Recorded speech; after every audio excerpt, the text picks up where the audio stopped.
ശബരിമല സ്വർണ്ണക്കവർച്ച ലോക്സഭയിൽ ഉന്നയിച്ച കോൺഗ്രസ് എംപിമാർ ഹൈബി ഈഡനും കെ.സി. വേണുഗോപാലുമാണ് വിഷയം സഭയിൽ ഉന്നയിച്ചത്. സിപിഎം നേതാക്കൾ ഉൾപ്പെടെ കവർച്ചയാണെന്നും ഇത് മുക്കാൻ ബിജെപി സിപിഎം കൂട്ടുകെട്ടുണ്ടെന്നും ഹൈബി ഈഡൻ ആരോപിച്ചു. ശ്രീകോവിൽ ഭാഗങ്ങൾ മോഷ്ടിച്ചുവെന്നും വിശ്വാസത്തിന് നേരെയുള്ള ആക്രമണമാണ് ഇതെന്നും കെ.സി. വേണുഗോപാൽ പറഞ്ഞു.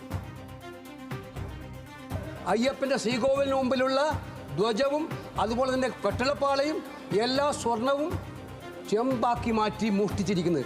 സർ, ഇത് വൻ കൊള്ളയാണ് സർ. കൊള്ള മാത്രമല്ല സർ, ഇത് വിശ്വാസത്തിനെതിരെയുള്ള കടന്നാക്രമണമാണ് സർ. ഇപ്പോഴും പല പ്രതികളും മറക്കുപുറത്താണ് സർ. ഇപ്പോഴും പല പ്രതികളും ഇനിയും പ്രത്യക്ഷപ്പെടാനുണ്ട് സർ. സംസ്ഥാന സർക്കാർ ഇവരെയൊക്കെ സംരക്ഷിക്കുന്നുള്ള പ്രതീതിയുണ്ട്. ഹൈക്കോടതി അന്വേഷിച്ചതുകൊണ്ട് മാത്രമാണ് ഈ അന്വേഷണം ഇതുവരെ നടക്കുന്നത്. ഞങ്ങൾ ഹൈക്കോടതിയെ സല്യൂട്ട് ചെയ്യാൻ ആഗ്രഹിക്കുകയാണ്. പക്ഷേ ഇപ്പോഴും ആ ഹൈക്കോടതി നിയമിച്ച SITയെ നിയന്ത്രിക്കാൻ സംസ്ഥാന ഗവൺമെന്റ് ശ്രമിക്കുന്നുണ്ട്. അതുകൊണ്ട് എനിക്ക് പറയാനുള്ളത് സർ, കോർട്ട് മോണിറ്റർ ചെയ്യുന്ന ഒരു ഏജൻസി അന്വേഷിച്ച് യഥാർത്ഥ കുറ്റവാളികളെ മുഴുവൻ പുറത്തു കൊണ്ടുവന്ന് ഈ സ്വർണം തിരിച്ചെടുക്കാനുള്ള അടിയന്തര നടപടി സ്വീകരിക്കണം സർ.